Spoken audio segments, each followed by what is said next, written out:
How do we express hope? There are two words to describe our hope or hopes.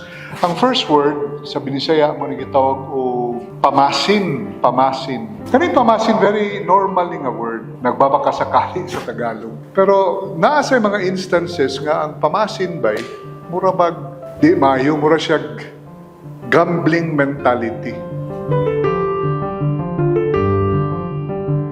May adlaw mga kaabay, mga bay, karong hapuna, karong adlaw, among pagatuki-tukion, pagahisgutan, pamalandungan ni Bay Guido, akong suod nga higala dire. Ang usa ka dokumento sa simbahan nga ang title Spes Non Confundit, ang Paglaom dili mo pakyas, hope does not disappoint. Matag usa ka nato dire, nakaagi na gyud kapakyasan. Kapakyasan sa negosyo ba karon, sa giplanuhan, napakyas ka sa imong mga amigo, kapakyasan sa gugma, kita gyud tanan na atay mga failures, na disappointed na ta. Pero naay usa ka paglaom nga dili gyud mo pakyas ka nato. Ug mao kini ang paglaom binase sa Ginoo nga nagugma ka nato, nagpakamatay ka nato, ug tungod niini kita dili gid mawad-an og paglaom. Mo na ang istorya ni Bay Guido.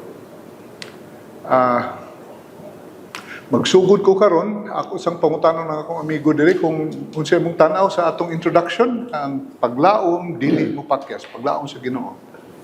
Well, ang ni Father, no, kay ang paglaom or hope is an emotion, is a feeling, and generally it's a feeling for something positive that will come out in the future. No?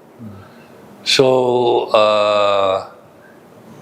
if hope is not to be, if hope will not disappoint, you need to be able to take a hold of what is going to be in the future in a certain way. And for me, kinahanglan na kay you should have faith. Kay hope plus faith will give you the clear path towards having that eternal life with God. So it will never disappoint. And other types of hoping, like you hope for a successful business. You have faith in your organization. You have faith in the people that you manage. You have faith in your ability to enter a particular market. That can still disappoint because you have no control over many aspects. But if you have faith in God and you hope through your faith in God, God will never fail you. He will never run away from you. So I think that statement that hope does not disappoint is a very relevant and true statement for today. Thank you. So kanig yung ilabi na sa atong kalibutan karon, ang paglaom gikinahanglan gyud. Mo mangani nga gisugdan sa atong Santo Papa Francisco ang usa ka Jubilee Year, no? In a way, wa siya magsugod kay every 25 years manamatay Jubilee Year. Pero usa na to istoryahan kaning Jubilee Year nga nagsugod na ni adtong Pasko and mo cover kini for 1 year. Balikan na to ang paglaom, ang hope kay on a daily conversation, how do we express hope? Katong gisulti ni Bay Guido nga, katong gisulti bay nga na kay control mo nang na kay gilauman ni ana. There are two words to describe our hope or hopes. Ang first word sa Binisaya mo gitawag og pamasin, pamasin. Nganong mulakaw magkamuadto mga dito, namasin ko nga basig mo agi akong crush. I'm hoping that my crush will pass by there. He will see me, she will see me, and then nganong matulog man kag sayo, namasin ko ugma nga mag-among barkada, na misuruyon mo na magtukog sa iyo kay mamasin ko ugma gusto kong malingaw ko. Mo na pamasin. Kaning pamasin very normal nga word. Nagbabakasakali sa Tagalog. Pero naa sa mga instances nga ang pamasin bay murabag di maayo mura siya gambling mentality. Pamasin. Ngano maning mga gamblers hurot ng ilang kwarta, nagdeprenda ng ilang balay, musugal magyapon. Ang word ana is mamasin ko kay basig ang sunod na kong taya, mabawi na akong tanan. Or, drug addict ba karon? Ngano maginang, ang ilang first kuno nga suyop mo na first high. Subsequent, nagkaana mo kawa ang high. Ngano mo suyop magyapon? Na masin ko nga sunod na kong suyop ang akong first high, mubalik. So na mga instances nga kanang word pamasin, dili maayo. Morning na inindot sa kay nga word ang binisaya, puhon. Makita ta ugma.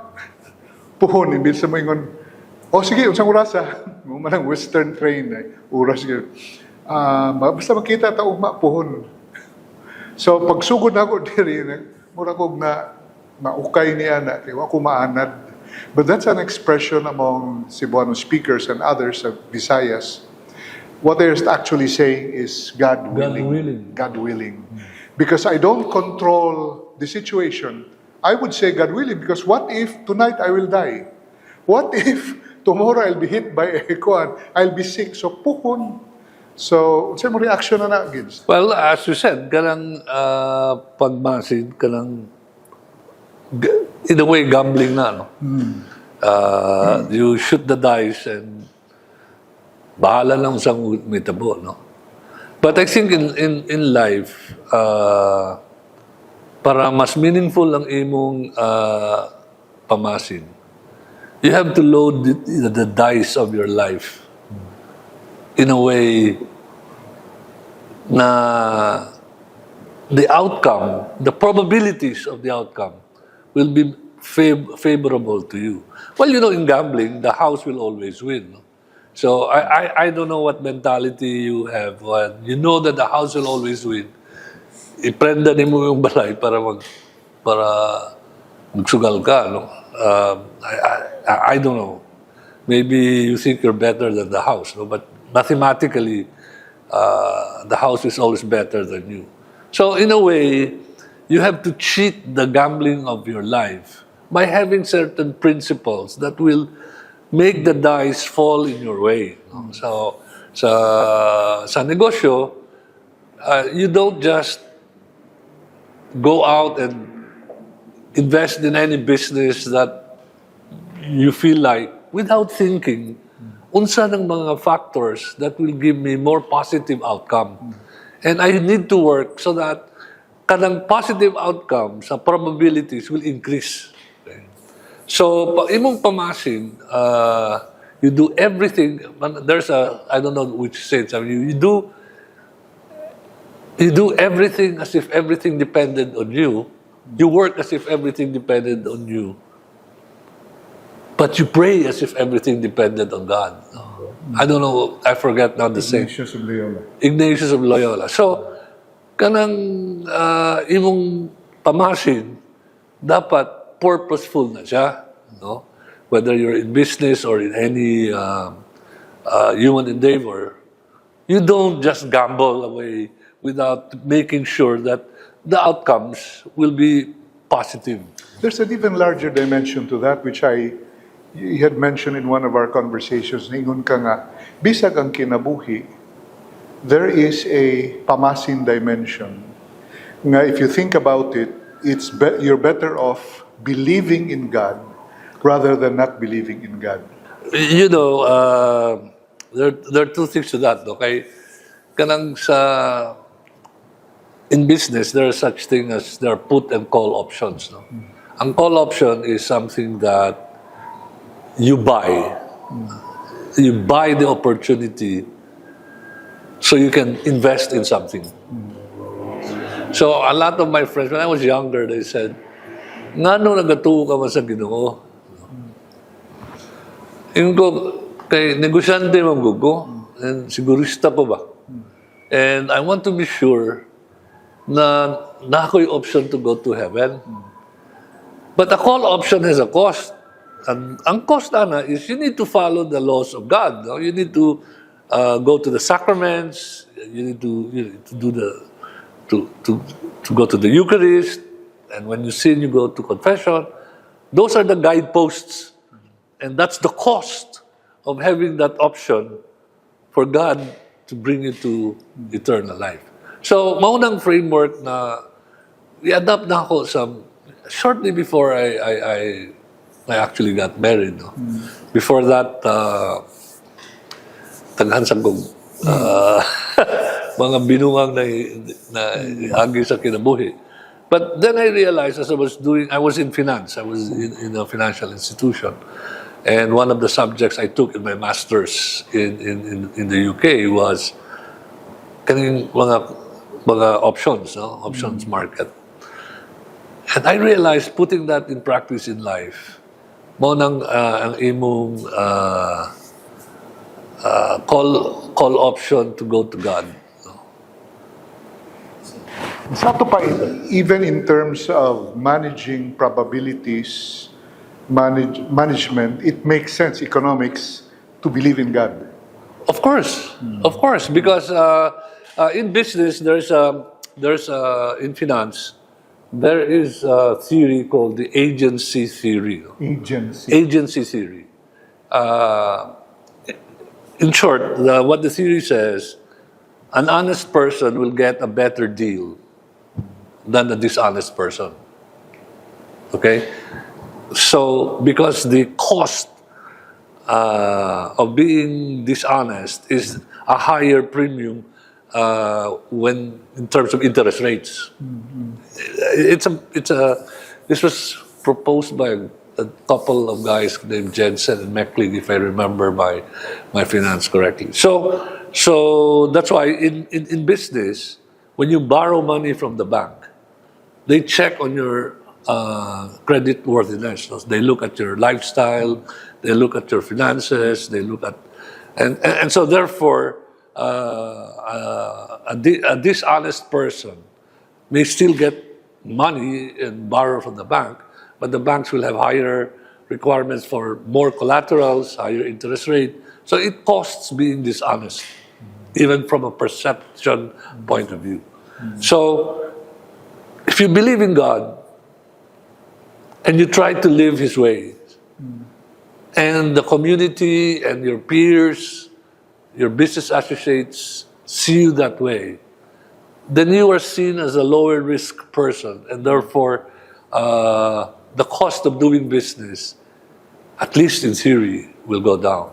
So believing in God is good for business. Okay. Now that we've talked about faith in God, at least from business perspective, kaning hope, I would like now to connect kaning atong istoryahan hope, no? Pamasin versus Paglaom gyud, puhon to this year sa Jubilee Year, no?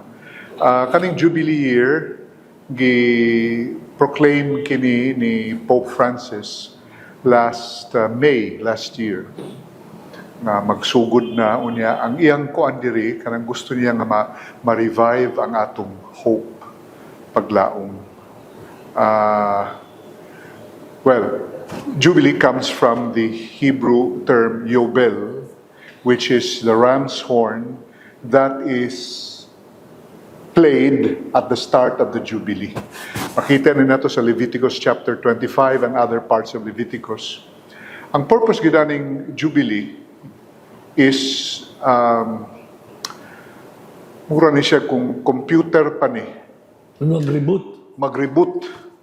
Kaya na original plan ang Ginoo nga after the years, murag nagkaluag, wala sunda, nagkabuhol-buhol, so that every 50 years, according to the Bible, Old Testament, the slaves are released. If you are a Jewish slave and you have a Jewish master, you are released.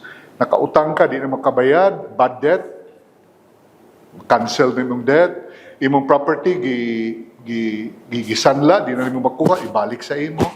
So you're given a chance to start all over again. This is the spirit of the Jubilee Year.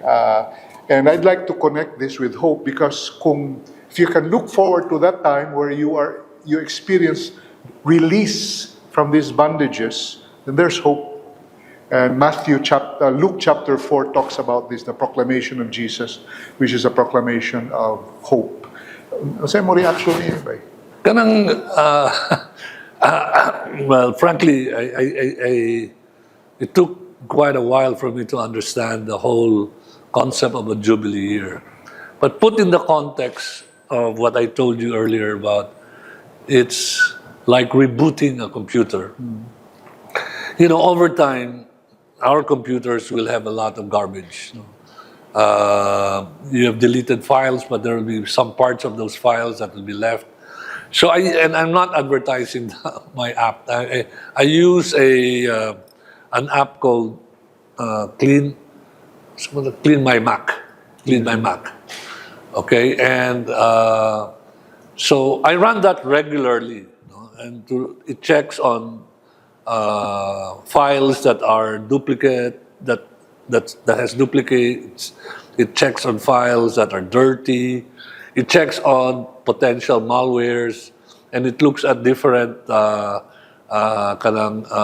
processes na pwedeng i-improve. So I do that regularly, and you have to reboot your computer regularly. So if you look at in the context of a Jubilee Year, I think it's a time for us to take a stock of ourselves and look at how good a child of God we have been. Okay, and no one is perfect. Okay, so you go to the sacraments of reconciliation, to go to the Eucharist, but you need sometimes, and I agree that oftentimes you really need to reboot your whole self.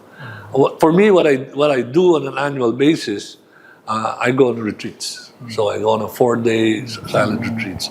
But I think as a community, as a Catholic community, it's very good to be one with everybody in the world, to do a Catholic action that is together.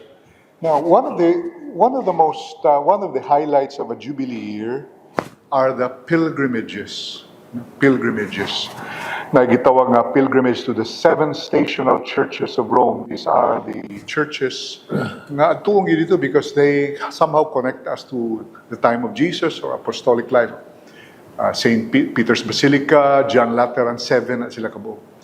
Pilgrimage. Now, so kanimagong document ni Pope nga hope does not disappoint. Nailain diha nga nindot kayo yun siya. Christian life is a journey with moments of greater intensity. And I believe what he's referring to the pilgrimages that will be done, that are offered there. No? Now, gusto lang akong ipasabot sa itong mga tipaminaw, kung sa magining pilgrimages, mura man naglayo kaysa itong kinabuhi. Dili ba ya, ha? Mahatag kong example of pilgrimage of sorts. Kung ako'y pasultion, dako mi Cebu, amo 8 man mi kabok, akong kamagwangan, at tumig Mindanao, Cagayan de Oro, Davao. While we were there, every summer, manganhigid mi sa Cebu. And looking back now, by gids, that was a pilgrimage of sorts. Nga naman, naami must visit places. Balay sa mong lulog-lula, mga suod nga friends sa akong papa. Unya, when we go to these places, may ulit sila muna nahitabo diri, etc., etc. And then, ang among identity as a Cebuano ma-reinforced, malig-un. So, kaning pilgrimage, dili ba ani kuan lang, religious lang. There's a human desire to reinforce one's need, not only desire, to reinforce one's identity. And kaning pilgrimage sa Jubilee Year reinforces our Christian Catholic identity. Any reaction from you? Well, I think because of our age, our parents came from another province. Okay, we were immigrants in the places where we grew up. So I grew up in Zamboanga City, where my late father was from. But my mother is still around, 94 years old, is from Cagayan de Oro City. So I don't know whether it was every summer, but at least regularly we would go to Cagayan de Oro. And at the time, napasilay Tartanilla ang tawag, Tartanilla. Dari na niya po. And then, just like you, we would stay with my grandparents, the siblings of my mother, our cousins. So you realize that this is your identity, this is your family. So, but the pilgrimage, but today, like, my children, they already grew up here. And I've always been here in Manila. So there is some province to go back to, but we don't have, my in-laws have died and passed away. But there is still a way to do pilgrimages here. No? Sa kanang practice bisita iglesia during Holy Week. I remember, now that we're talking about this, I remember akong papa would it's not exactly a pilgrimage, but in a way it was. We would attend processions of Christ the King, Cristo Rey, And I'm trying to remember the songs that we used to sing and pray the rosary as we walked through the streets of Zamboanga. And so there are many, many examples of these that do not involve, let's say, religious pilgrimages, but are secular pilgrimages when we talk about it. I remember, I think you were with me when we went to Indangan. Remember, there was a 50-kilometer hike that we did in high school. I don't know whether you were with us. We from Davao City High, we'd followed the Davao River and went all the way to, I think it's Indangan, I remember, through the banana plantations. We were singing, it was with our classmates, singing and eating along the way. In a way, it was a pilgrimage. So, but adopting it in another sense, like I look at my business as a pilgrimage. It's not a one-shot deal. I've been in business, I've been an entrepreneur for the last 26 years. And I've never taken stock of my business as what's my profit for next year, but rather than who can I help next year?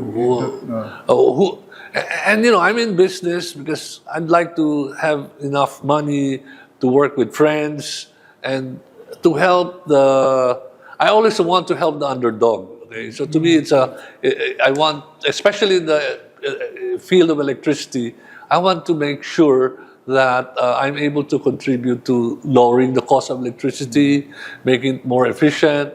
So those are the reasons why I am on this business pilgrimage. So kanang imong perspective imong gi-share kana, and we'll go back to that later. Mura na siya, business need to have a long-term nation-building perspective. Definitely. If you look at the let's say the hierarchy of a nation, the ones creating value. Okay, you start with the government putting in the infrastructure, and the infrastructure should allow small businesses or even big businesses to create value in the economy.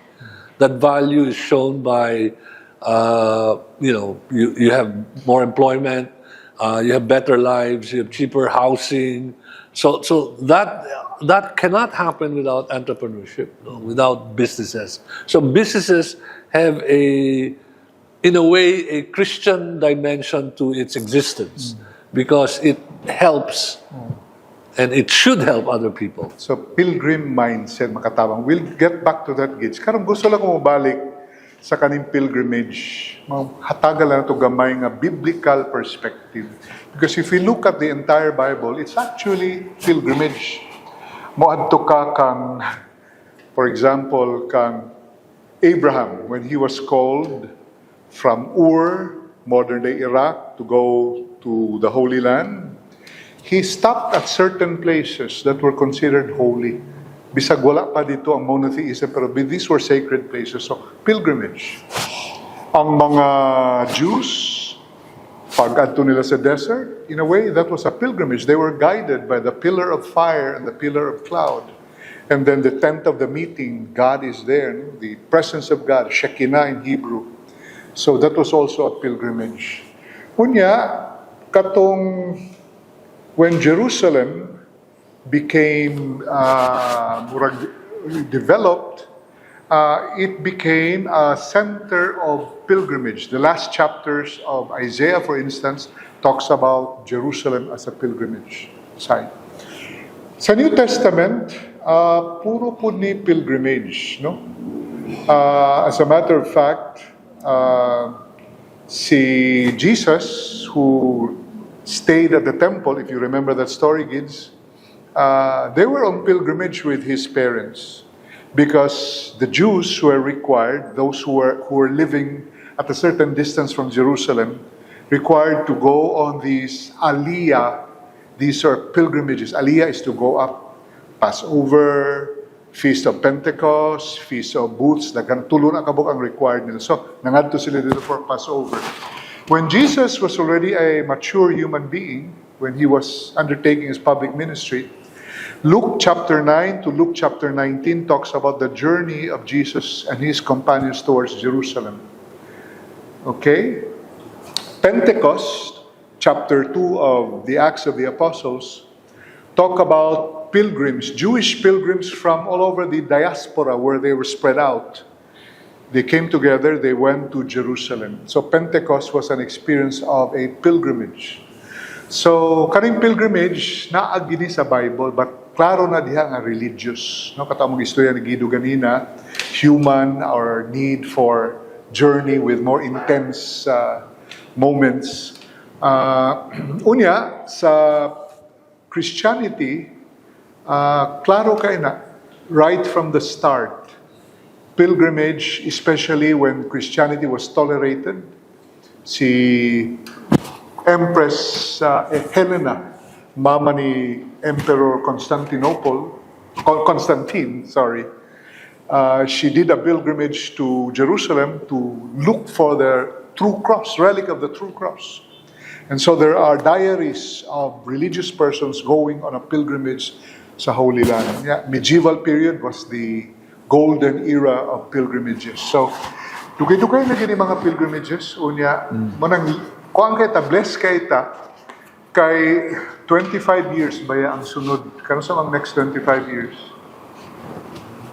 But, 2050. Murag na, apakata na ba? Puhon. Pero, ayaw kalimti, 2033, there's a special Jubilee. Unsa man? Ambot. Unsa? 33? The Age of... namatay siya sa 33, so 2,000 years since he died and rose from the dead. That's a very special. Abot pa kata na ba? Puhon. Puhon gyapon. Dali mag-cut o niya kung may good. So, well, mangutana lang ko kang Guido, tapuso na ito ng pilgrimage, ng istorya naman tag Hope, Jubilee, pilgrimage. Istorya pa ko namin kuan bay, kaning politicians, businessmen should adopt a pilgrim mindset. Unsa man ipasabot ni man idea lang na ako din na I think those involved in nation building should in fact adopt a pilgrimage mindset. No? And what do I mean by that? Focusing, and which is difficult by the way, because when you say long term, that means, to me, it might mean a whole generation, no? 15, 20, 30 years. Unfortunately, our politicians are elected only for short term. So when you talk about long term, for example, they said that if you want to reform agriculture, it will take at least 30 to 40 years to turn around. to turn around. Okay, so we should, in fact, be focusing on long-term reforms that benefit the citizens, even when the journey is slow and challenging. And you know, whatever investments politicians make today, they may not see it during their term. No? So there is really a very strong incentive not to invest in long-term in long-term investments like education, infrastructure, health, sustainable energy. So even if the results of such investments may not happen right away, we should be investing in this. What do you think of ayuda? So the problem is, if investments for these important infrastructure, education, health, and energy, if the money for those investments are taken away and given to, in the terms of ayuda for the short term, I don't know how much it will affect, but definitely it will affect our investments in all of these 3 or 4 important areas. And can you imagine if 20 years from now, you know, the kids of today will become, you know, supposedly working of a working age and should be productive individuals, creating value for society, for the nation. And if they're not well educated, what can we expect from them? And remember, we have another problem in the Philippines where many of these kids are growing up in single parent families because of the OFW phenomenon. So I think taking money for what you need for the long term and putting it in short term investments for the sake of, I don't know, gaining immediate popularity. But people are looking for immediate satisfaction for their needs. How do you balance? Of course, it's a very difficult thing to balance, no? But the solution cannot be short term. The solution is to be long term. You know, poverty is a kind of restriction of your freedom, because as a poor person, there are many things you cannot do. So, in effect, the government has restricted the ability of the poor to be prosperous. So, let's take, for example, even a developed country has a lot of will face a lot of problems. Is facing a lot of problems. The case in point is Canada. Canada put in a lot of short-term benefits for people, and they then had they now have a big deficit. They need to print money, so inflation goes up. So those who need to save for the future, their savings are gone, because suddenly the inflation goes up, the value of your money. So no incentive to save. So there's no incentive to And save. if there are no savings, How can you have future investments? No? So really, a Christian perspective of sacrifice is really deemed important for those involved in nation building. You have to sacrifice your popularity of today for the future. That's asking a lot. Okay, I know that's asking a lot of politicians, and some people have given up. They say the Philippines cannot get out of this rut. Okay, so what do you think? Puhon, we need to keep praying. Okay, I mean, the problems that we're facing today are really beyond human efforts in my view. Lisod na bitaw kayo kay kanang buhol-buhol lang yun siya ba? Na cultural Na-enculturate na ng kanang just vote for who is popular, no? So I don't know. I think it's very timely that a Jubilee Year, we all Filipinos should reboot our lives and reflect on what am I doing today that will bring me closer to God no? And you will realize And help the country. and help the country. And you will realize that in the realm of politics, we're doing so many things wrong. Anyway, mga bay, daghan mo na dungog ha, daghan patag maistoryahan diri. Kung na may mga pangutana kang bay Guido, pag kuha na lang siya, kung siya tawag niya na, comment lang, pero nindot kayo nga inyong, kuan ba, kanamang kung sagi ang gisulti, then kuan ta, kanang maayong na diskusyon. Daghan pa kita maistoryahan, kanidi ay pilgrimage, di raman day ni religious, di raman din is pangsimbahan, kundi it's a mindset, it's a way of life, na mga intense moment, kanang intense moment siguro, kanang gisulti na ni Bay Guido nga, mamalandong ta, kung sa may angay natong himuon, natong as individuals, as families, but also as a nation. So, diyan lang usa ta, kay sunod natong istoryahan, nga nindot po kaayo, traditionally pilgrimages are associated with the human quest for meaning in life. Meaning in life. Kahulugan. Binisayon pa na to. Nay nahulog sa imo nga kuan siguro nga murag landong or danag, light from above mo nang naay kahulugan ay meaning. Kitang tanan gyud nakasuway na betanang mangita tag meaning in life.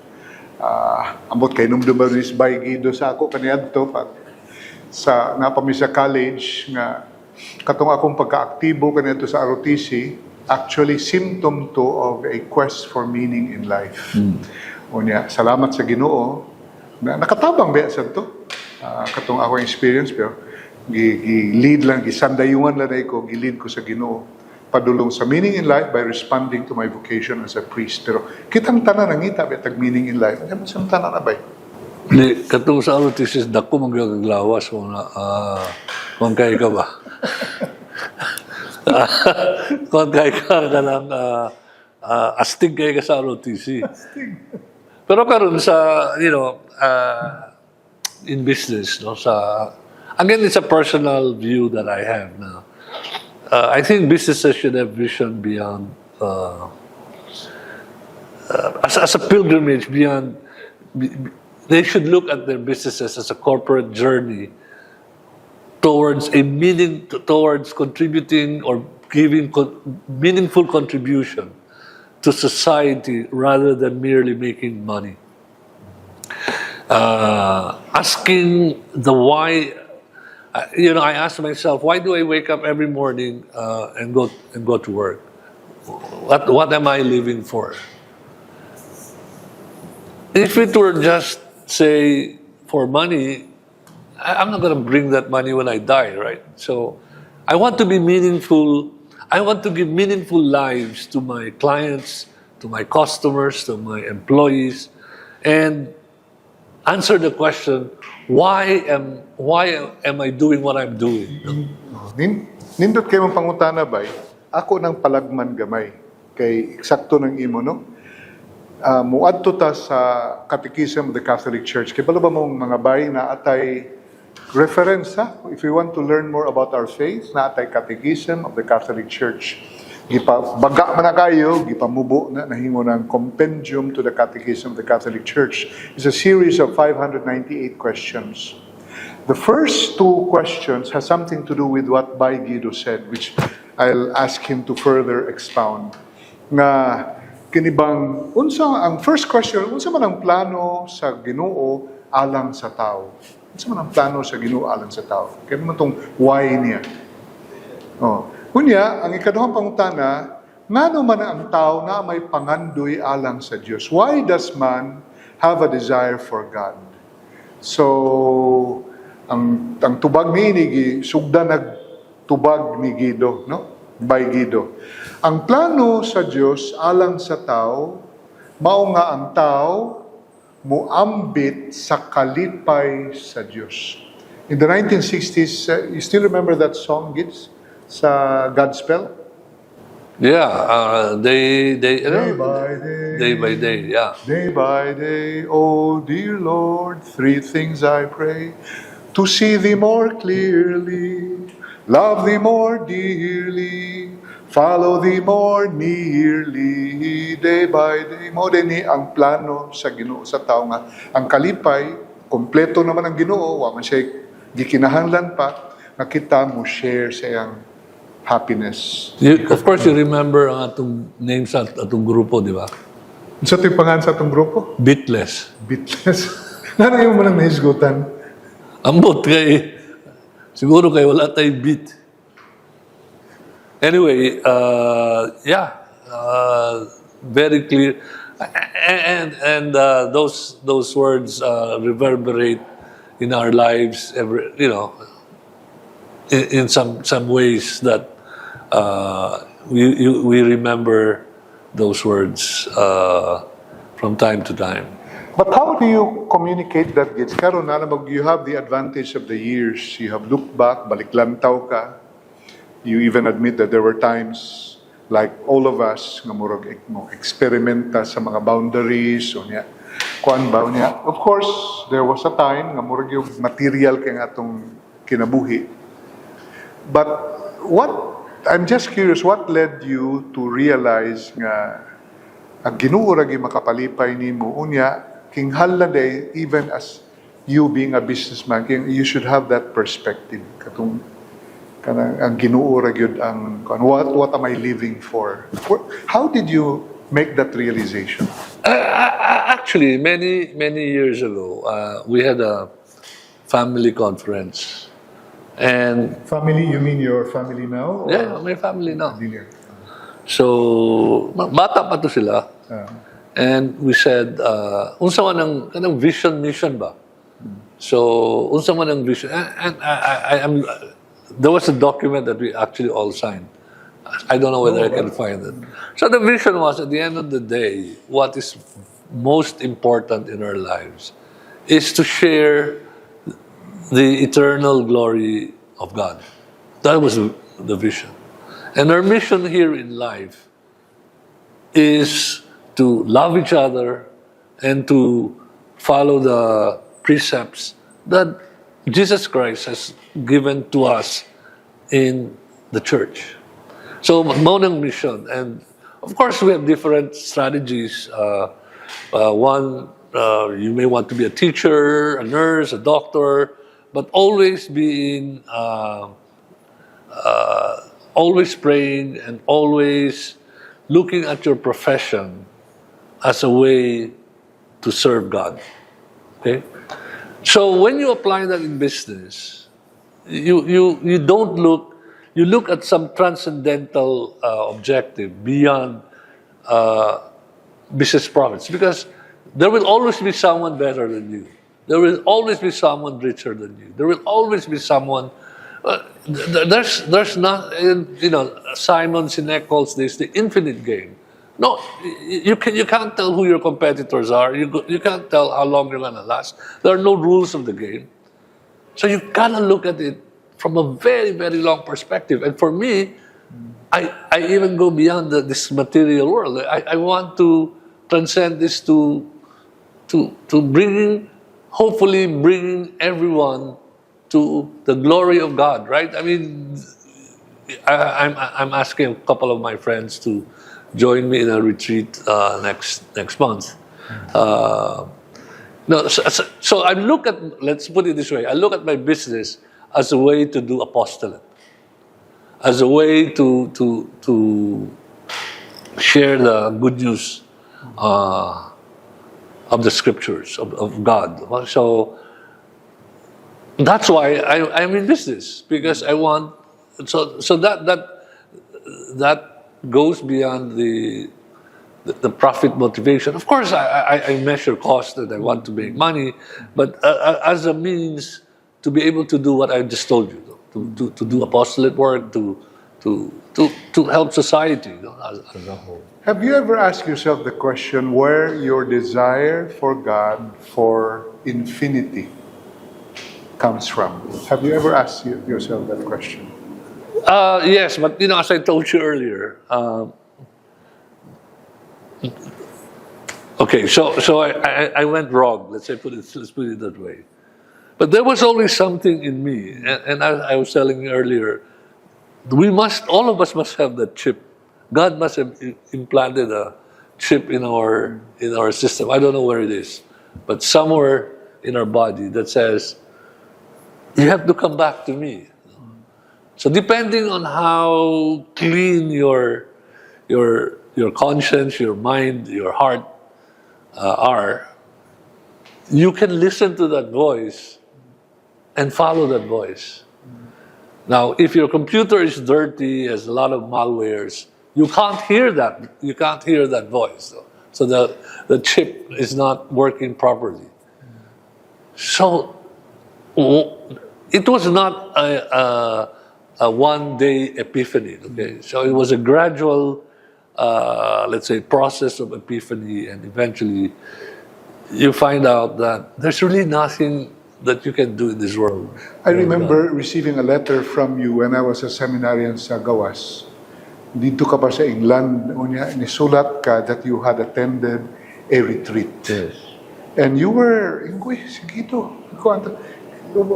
was that all about? Do you remember that? Well, this, I remember my friend kasi from Opus Dei, Antonio Restorla, he's a saint, okay? Kulit na ngayon na siya ba? Come to confession, come to Eucharist. I was a lukewarm Catholic at the point in time, and I was in my 20s. But he kept pestering me, so that his pestering will stop. I agreed to go to the retreat.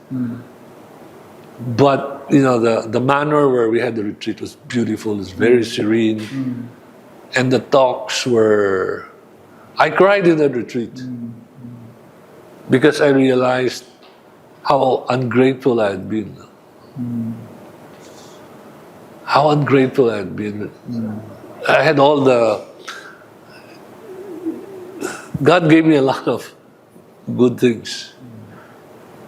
But when you're not listening to the chip, you think that all of the good things you have is because of you.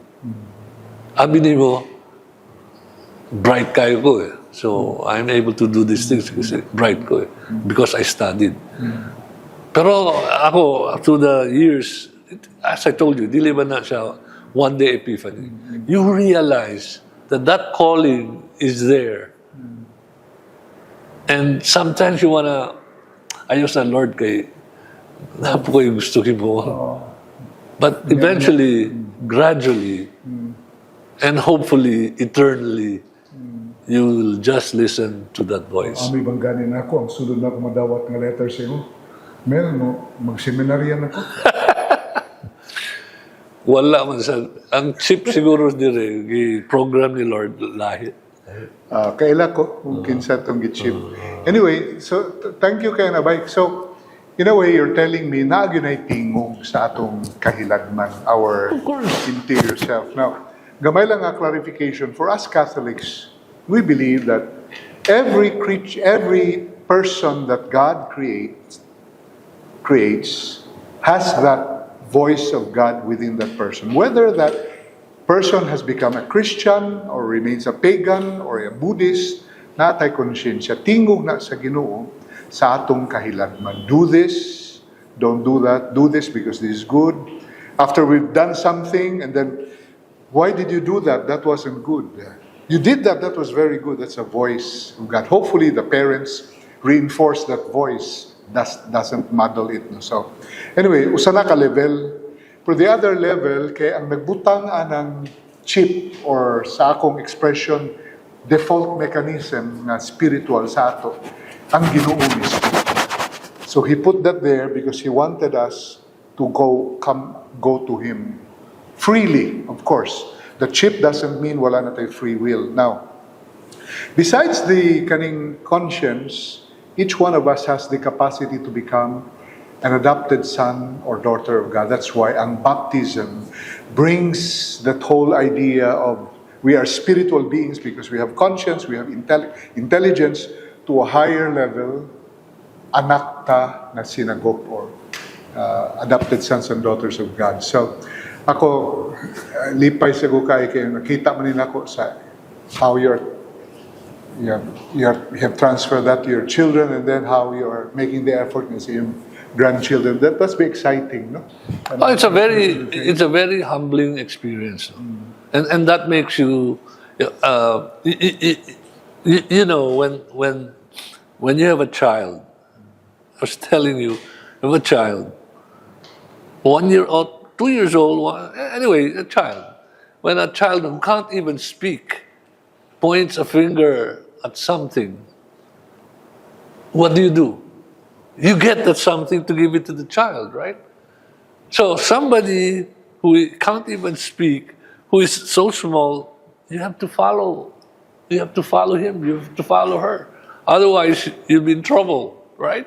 So, humbling experience kaya na, Father. No? So, that's why I always tell my friends, have more children. Have more. Tell your children to have more children. Okay? It's God's gift, not only because it's a child, it's a human being, but because it gives you grace, makes you more humble. It makes you, the need for you to love that child grows in you. So that's why I think kinahanglan yun nato i-incorporate, i-inculcate sa atong huna-huna na God, you're good. You have material things, not because you're good at doing these things, but because God gave you that grace. Thank you, anang insight, no? So, nakita ni Bay Guido nga to have grandchildren, to have children, opportunity to exercise humility po na. That's part of the realization of a pilgrim ni Guido, no? So, an intense moment sa ilang pilgrimage as a family is having grandchildren. So, can you say something more regarding the importance of answering the question, why am I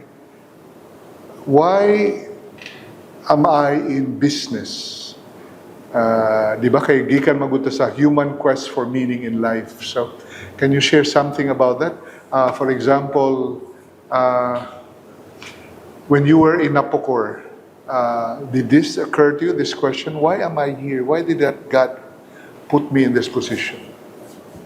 Well, I started with the question of why did President Ramos put me in this position? And I was wondering because I'm not an engineer. Eventually, I found the answer. But then it was around the time that I started to regularly go to Mass, even on a weekday. And, I saw and I still see the injustice that our country is suffering from, lack of electricity, very expensive electricity. Electricity today is almost like a human right. You have no electricity, you don't have internet. You don't have internet, you don't have access to the world. Cut off. You're cut off. Okay, so the lack of electricity, the high cost of electricity, puts the poor in a really bad situation. So they can't get out of the rut because they can't have good electricity. So it dawned upon me, even at that time, that maybe God is asking me to, hey, find a solution for that. Find ways to do that. I mean, I didn't have to do anything. I mean, I could have just left the situation as it were. No, that's why I started introducing the concept of reform, okay? Reforming the electricity sector, deregulating it, hopefully to bring in competition and bring down power rates, so that people will prosper. And that is a Christian, let's say, a Christian view on business. No? I mean, you do business so that it will help other people. You create value, you innovate, so you help other people. And that continued even after I left employment at National Power. No? So I had to create. Of course, there was the short-term material need to have income. No? But eventually, I realized that I have the ability to help other people by bringing them into the company, by helping them out. So that ability and that talent I'm using to the full. Because I think it's a call that God is asking me to. Ihatagan ka gift na sa Ginoo, you're sharing it. Pero what you're sharing by gifts nga nakakuan po sa ako, importante din na mangutana ta sa why, no? Oh, Kanang why.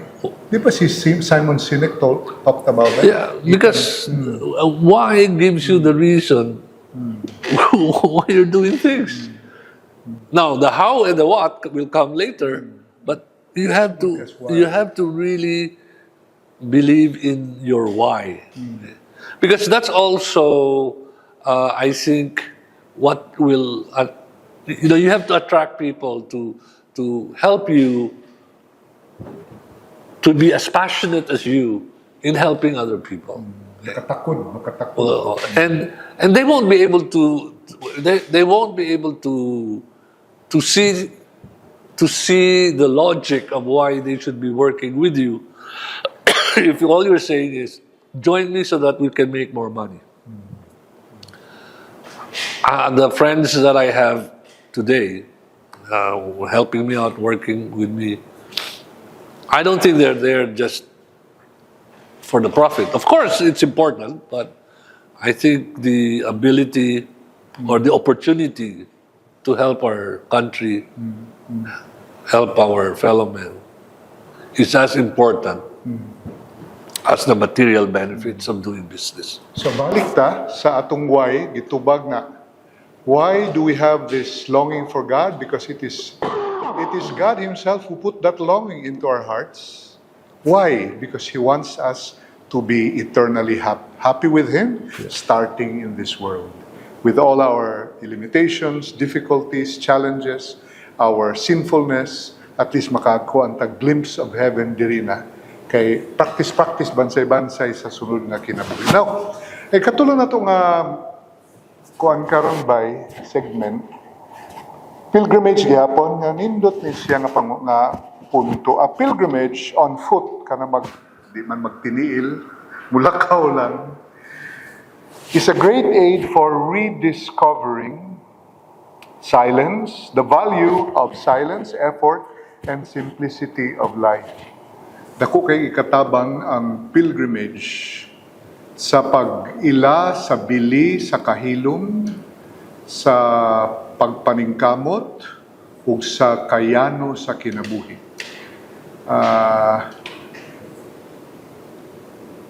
Many of us, I think, experience the challenge of silence, being silent, exerting effort, and having a simple lifestyle, no?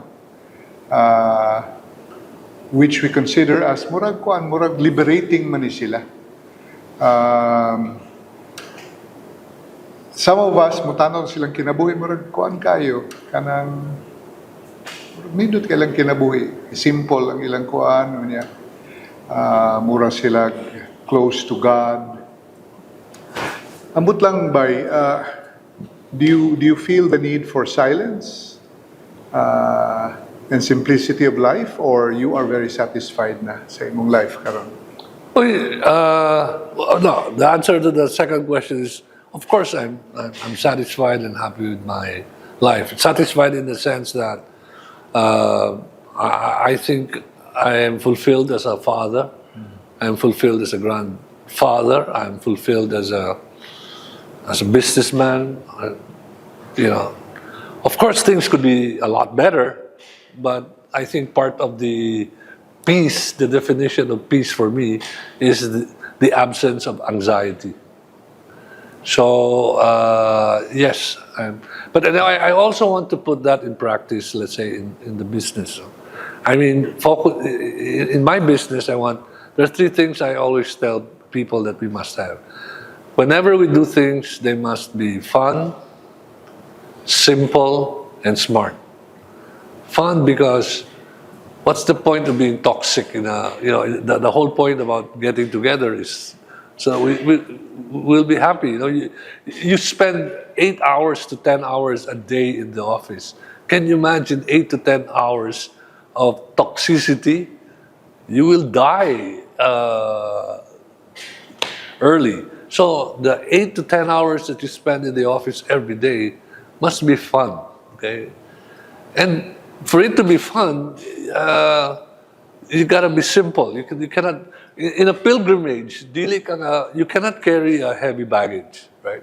You cannot be carrying very heavy baggage. In fact, you should be walking with light baggage, unless you want to become a U.S. Marine carrying 100 kilos behind your back. So life must be simple. So even in business, don't put too much complication. Sometimes I'm guilty of that. I try to make things very complicated, but then my people around me, no, let's make it simple. But to be simple, you gotta be smart. You gotta think. There must be a better way of doing this. So fun, simple, and smart. So that's the pilgrimage in business. So that makes sense in business. Now, ato ko nung tarawon, unsa may gipasabot ni sa document mo. Why do we need pilgrimages? Balik ko sa gisulti ni Guido ganina, we all need rebooting. Mentally, physically, emotionally, spiritually. So, kung ako'y pasultiyon, these are ways to reboot ourselves. In silence, effort, and then simplicity of life. I'd like to put this in the term asceticism. Asceticism does not have a good ring to it in our modern times. Kaya murabag, dili siya fun. Ascetical. Kuan kayo ka nang always severe, always serious, walay joke. Asceticism. But if we look at the original meaning of asceticism, Greek man siya, ang meaning ani is given to exercise. Nag-exercise ka, nagbansay-bansay ka. So it is really a spiritual effort or exercise in the pursuit of virtue. So ang end goal ni ining silence, effort, simplicity of life is a virtuous life. And the goal of a virtuous life is to be like God. Kung unsay plano sa Ginoo kang Adam o yung original plan before they complicated it, mauning ma-restored through virtue. The goal of a virtuous life is to become like God. Now, kaning exercise in the pursuit of virtue, unsa man ning virtue? Klarohon nato ning virtue. Virtue is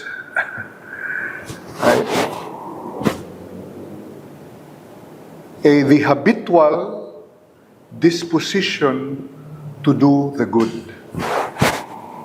Because you have practiced it so frequently, doing the good, avoiding evil, has become second nature to you. That is virtue. So, kabalo ba yata nga daghang mga impediments to virtue in our daily life. And I think kaning Jubilee Year, where we are now, is an opportunity for us to reboot in the areas of silence, the effort to be more virtuous, and the effort to live a more simple life. I don't know if that makes sense to you, Gits. Well, I think the road to the life, to a virtuous life, requires the parallel is for you to have a healthy life. You need to exercise so that your muscles will especially at our age, our muscles need to keep pumping. So na siya muscle. I remember I was watching a movie. I forget now the title of the movie, but this is The Day of the Jackal. So he was a sniper, diba? And he shot somebody at 3.28 kilometers distance. So all in the movie, but this was supposedly based on a true story. But in the movie, they said no one can do that unless he has been doing that for hundreds and hundreds of times, because at that point you need what's called a muscle memory. Kanang automatic na bitaw sa imo na muscle memory. You don't need to exert effort anymore. So it's similar also to there's a forget the name of the he's a Nobel Prize winner in economics, Kahneman. So he talks about thinking fast, thinking slow. So when you see a gun go off, you know it's danger. You don't need to process it. But if you have to multiply 45 times 62 times 32 divided by 65, you can't think right away. You need to process it on other part of your brain. So there's also what's called a muscle memory of your brain. So when you're used to see something, you can process it right away, and act based on what you see. So I think the road to virtue it also requires what I call a spiritual muscle memory. So you need to practice every day, and every day you try to do the prayers regularly throughout the day, and really, Father, I used to laugh at my friend Antonio Irastosa, because he keeps telling me, go to the Eucharist, go to Mass every day. I said, I'm very busy. I used to say I'm very busy, but eventually you find time. No? But what's the logic behind going to Mass every day for me? It means if I want to receive Christ every day in the Eucharist, I must always be in a state of grace. And so if that's your goal for the following day, throughout the day, Tinarong ka. magtarong yung ka, okay. Listen mo yung mga sa confession, and whenever you're in a Mass and you're not in a state of grace, you go to the priest who's going to celebrate. He will say, can we do it after? So which means you cannot receive Holy Communion. And then, if you don't receive Holy Communion, tanawang ka sa imong asawa, nga wala man ka ng communion. Nakaisala, no? Ikaw. No, but that's the logic. Imo man naging mo kausa. So that's the logic, di ba? But then it's not enough. There are other things you should be able to do so that the avenue or the window of opportunity for the devil to get inside you is limited. Integrated yun sa the rest of life. But that's really your path to a virtuous life, right? I mean, you need to practice that every day. And I think the word asceticism is really linked to the life of the monastery, of the monks, which in a way is not a good way of saying what asceticism. Kay murag pang-monk lang na. Pag-monk lang na, no? But you can actually do that. Bitaw. I mean, you can try to be a saint in the middle of the world, right? Yes, no, you should. Yeah, it's possible. No? So, kanang usahay when I go to a business meeting, Mangadji ka ba? I'm offering the difficulty and the anxiety up to this meeting to God. I say, God, bahala ka na dyan. Of course, you still have to do your best, no? But you know, the output is really God's output and not yours. Francis de Sales once wrote, ingon siya, you should pray at least 30 minutes a day. But when you get busy, you double the time. And that used to be very theoretical sa ako. Until na-assign ko sa parish where I'm very busy. And I find myself praying even more. And because I'm praying even more, I find myself being more effective, at least from my perspective. I don't know. Sana diha. So, tinuod ginay mo gisulti. And not just the, for me, not just the prayers. I need to know more about my faith. So I study scriptures. Well, on my own. But I use So, gitagad kag hunger sa Ginoo bay. I think there's a book from the 1970s. The title is Prayer is a Hunger, or Desiring God is a Hunger. It's God who puts that hunger in you. like you know, I still have this proclivity to lose my temper, no? Especially when I do business with my children, and I can't overcome it unless I keep praying, you know, that puhon ang Ginoo will make me more sober when I talk to my employees or to my kids.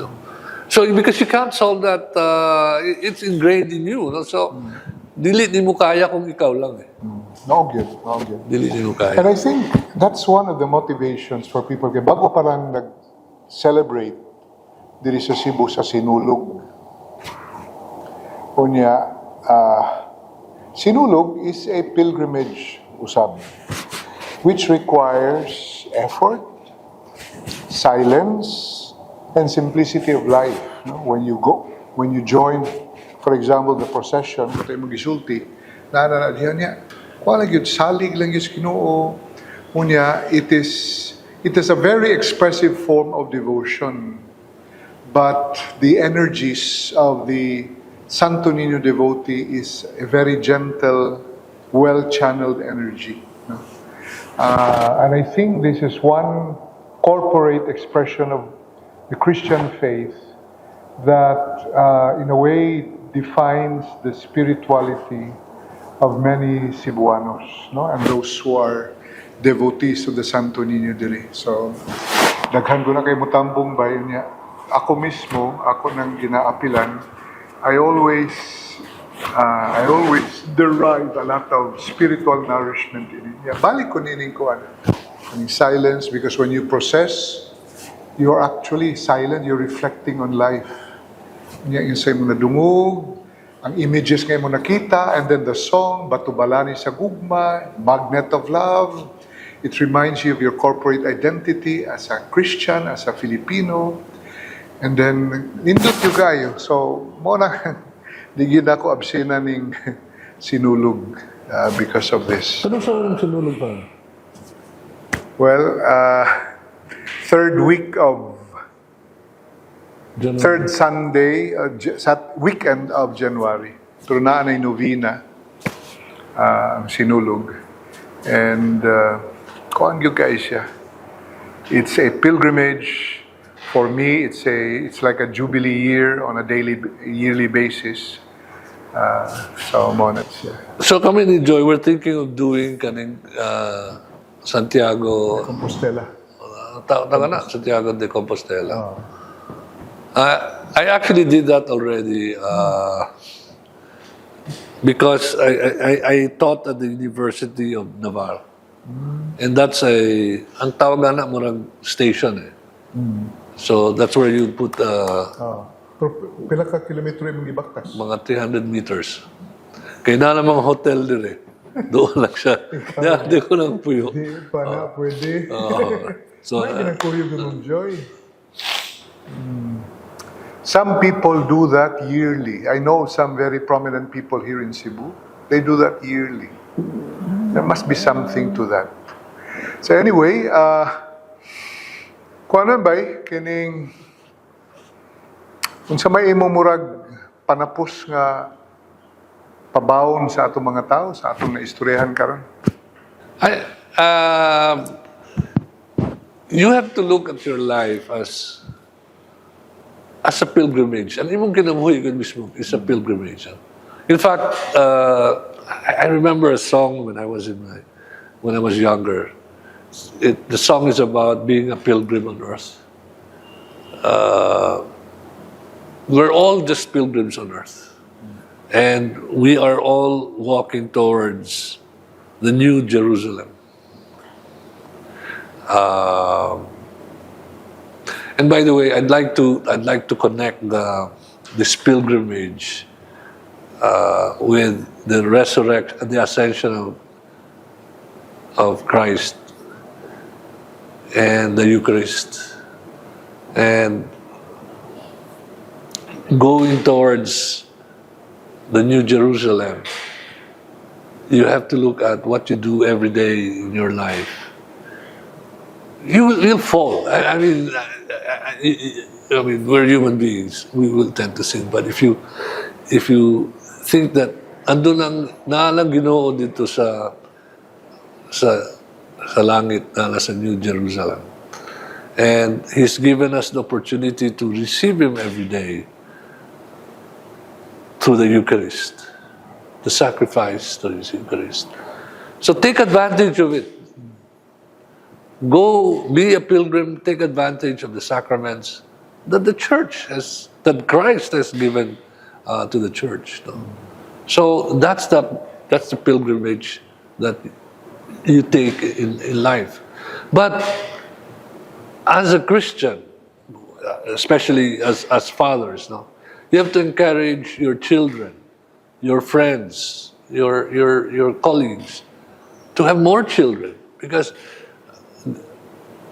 God created us so we can love Him, and so the more people we have, the more people we will have glorifying Him. So think of your family as a base for teaching, or your family as a base for that pilgrimage to go to the New Jerusalem.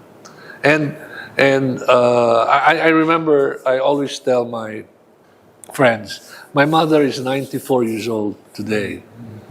Can you imagine if she had no children? She would be alone.